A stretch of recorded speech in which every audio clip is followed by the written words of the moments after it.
said, do you want to be the Randy John that tells the truth, the Randy John that cares about? Because I know you are.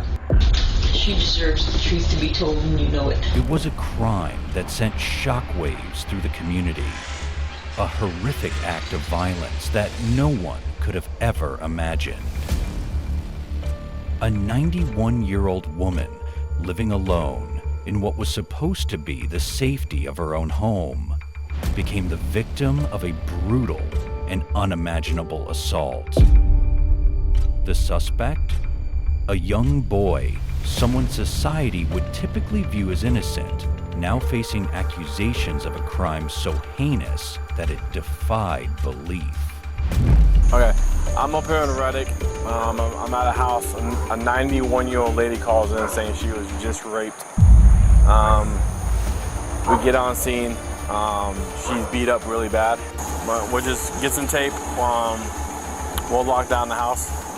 Once she gets out, we'll wrap it up. Okay. It's our crime scene. I got evidence coming, major crimes coming. K9's coming, one's coming. Who do you want to go with her to the hospital? I don't care, as long as someone goes. I mean, if you talk to her, that's fine. If being it's a female, maybe Alyssa can go a little bit more comfortable. There was that lady moved out of the way, right? With the phone? Yeah. Hey, have the neighbor with the phone step out of our way. The attack took place under the cover of darkness. The elderly woman had been following her usual nightly routine, locking her doors and settling in for the night, completely unaware that danger lurked just beyond her walls. At some point during the night, the suspect allegedly broke into her home, gaining entry through a window or an unlocked door. What followed was an act of unthinkable cruelty, one that would leave the victim not only physically battered, but forever haunted by the trauma she endured. So she saw a shadow approaching her, and all of a sudden he just started wailing on her. She's significantly injured in her face and got a big gash on her arm. She's 91 years old. So she says that the guy sounded Hispanic and he was telling her to be still and penetrated her with his fingers. And she said that he felt like he was not erect, but maybe trying to be. She said it lasted about 15, That's hard? Yeah. Yeah, she says he never took off his pants. She said he never took off his pants and it lasted about 15-20 minutes, and he left about 5 to 10 minutes prior to us going 97. The woman's cries for help eventually caught the attention of a neighbor, who immediately called 911. When officers arrived, they found the victim in a state of severe distress, barely able to speak. Her frail body bore the marks of the horrific assault she had just suffered, and the fear in her eyes told the story of the unspeakable horror she had endured. She was rushed to the hospital, where medical staff worked tirelessly to tend to her injuries, both seen and unseen. Police launched an intense search for the suspect, scouring the area for any possible evidence that could lead to an arrest. Investigators also turned to the community, hoping that a witness might have seen or heard something that could help piece together the events of that night. Officers went door to door, questioning neighbors, asking if they had noticed anything unusual before or after the attack. Every detail mattered in their pursuit of justice. Hey, did you see anybody run through here or anything? Not to my yard, but then again, I went in the house at 9:30 to eat dinner. Okay. And came back out with my son and said he saw all the cars come up here. Okay. And I was sitting there for a minute. Your son live here too? Huh? Your son live here too? Yeah, my son lives here. My daughter and son-in-law are down here from West Virginia on vacation. Okay. There was a car earlier that came up there, when it's still daylight out there, but I think that was one of her friends. Okay. I think it looked familiar, like I've seen the car before. Okay. But nobody's been in my yard because I got dogs out and stuff. Right. Okay.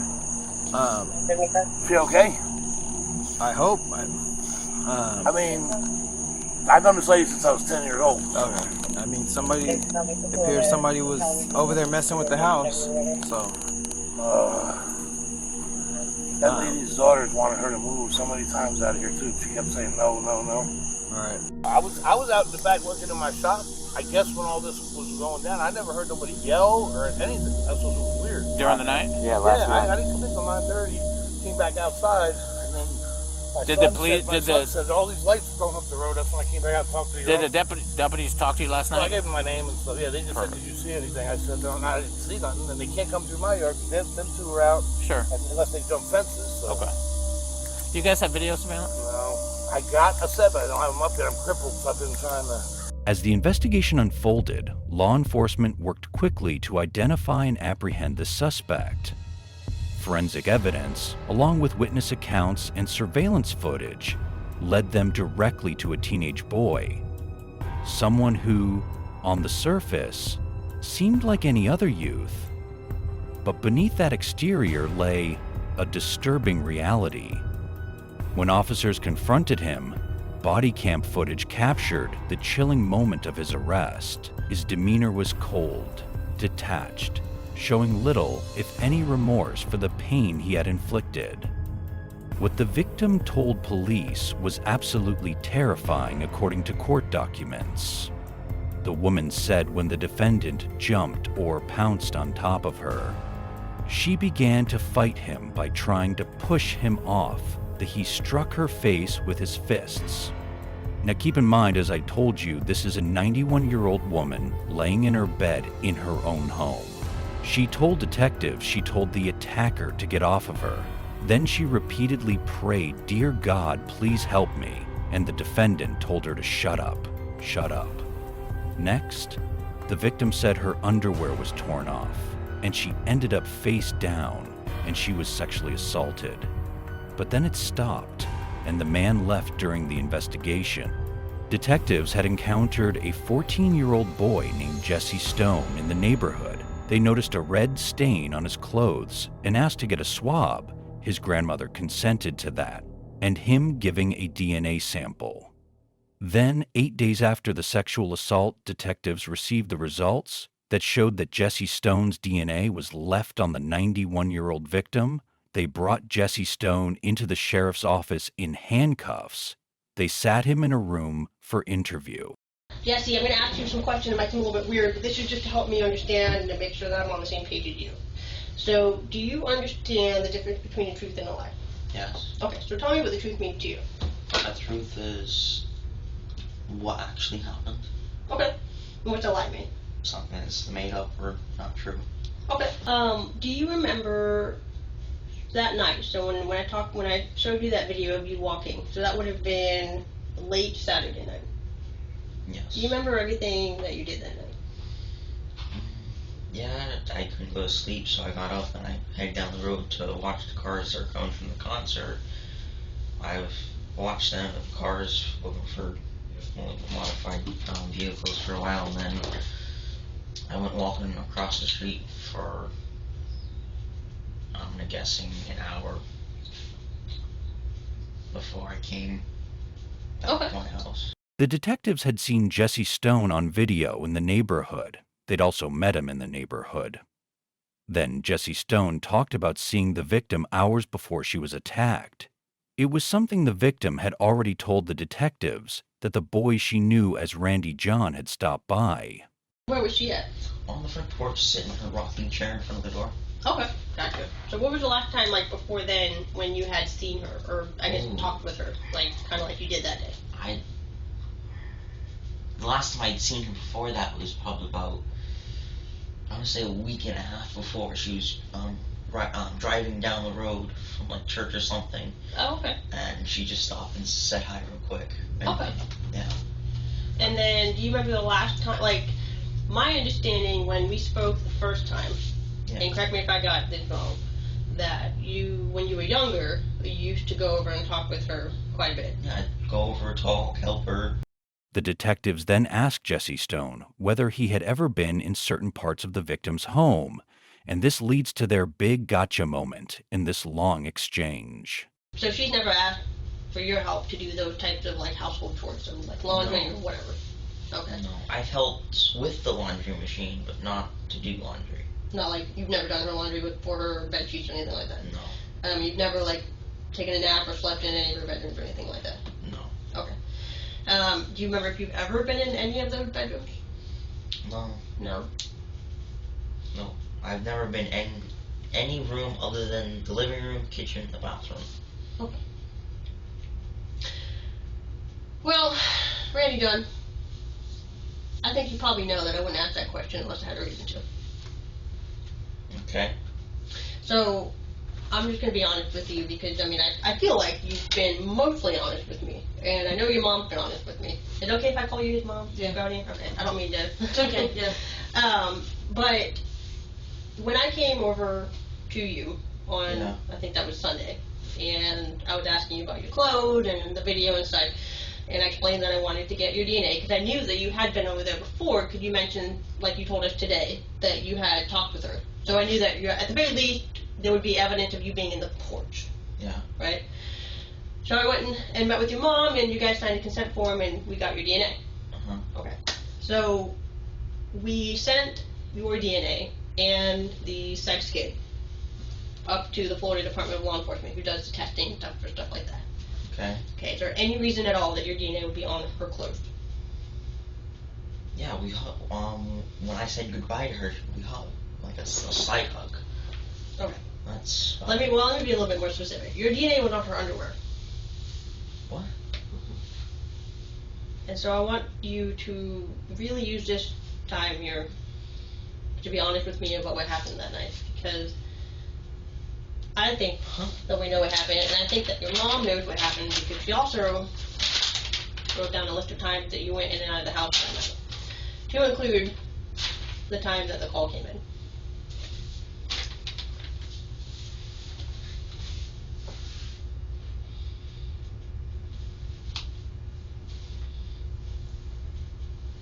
And I think you probably know that you wouldn't be in here unless we had a good reason to put you in. I don't see. What? It's not about C, Randy John. It's truth. Yeah, Truth. It's impossible for my DNA to be on her underwear. That's what we like to think too, brother, but that stuff doesn't lie, that stuff doesn't get made up.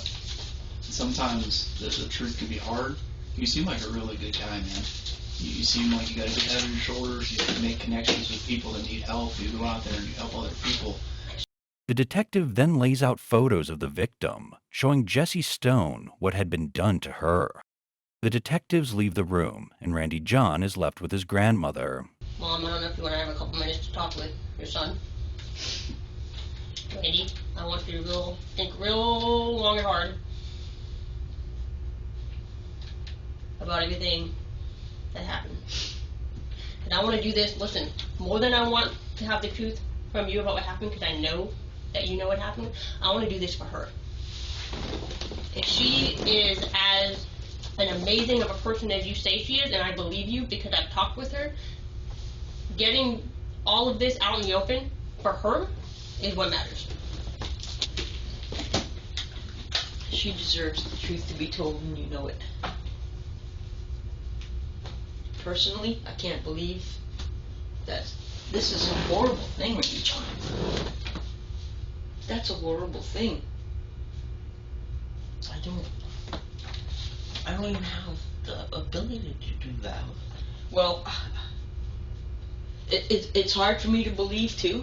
It's really hard for me to believe too that you would do a thing like this. I didn't. But how many times have you been caught in lies? I know. And this is the whole reason why you're on restriction. It's because you're not telling the truth about things. This woman deserves to have the truth. She deserves it, and you know that. What? Don't say whys, Randy John, because why doesn't exist here. I wasn't at her house. Randy John, it's across the street. Look at her. Look at her. Look at her face. That's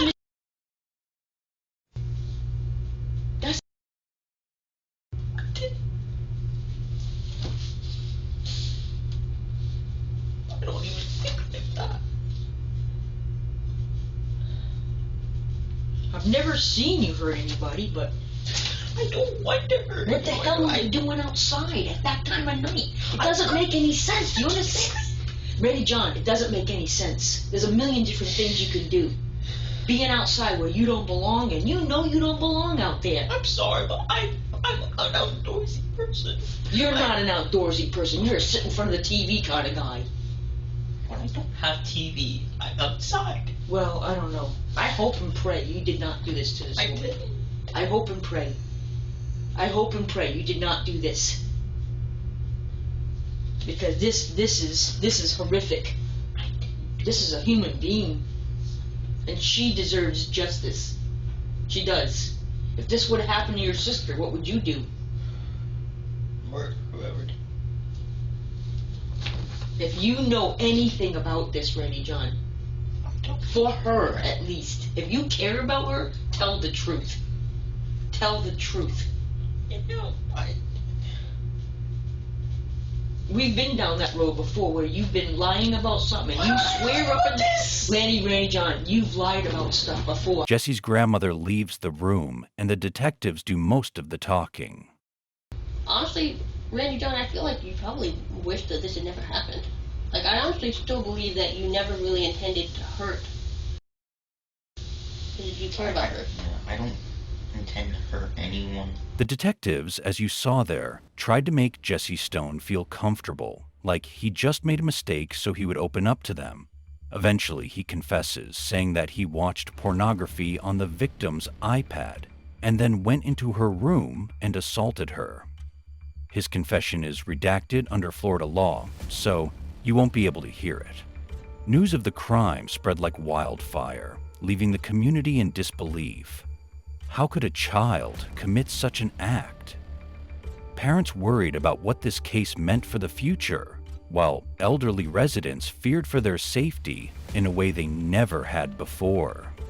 Discussions erupted about whether this suspect should be treated as a juvenile or if the severity of his crime warranted being charged as an adult. The justice system now faced a difficult decision, one that would set a precedent for how cases like this would be handled in the future. As the legal proceedings began, the elderly victim remained in recovery, though no amount of medical care could erase the trauma of that night. The scars, both physical and emotional, would never fully fade, but through the pursuit of justice, there was hope that she would find some measure of closure. The case stood as a grim reminder of the darkness that can exist in even the most unexpected places, leaving an entire community shaken and searching for answers.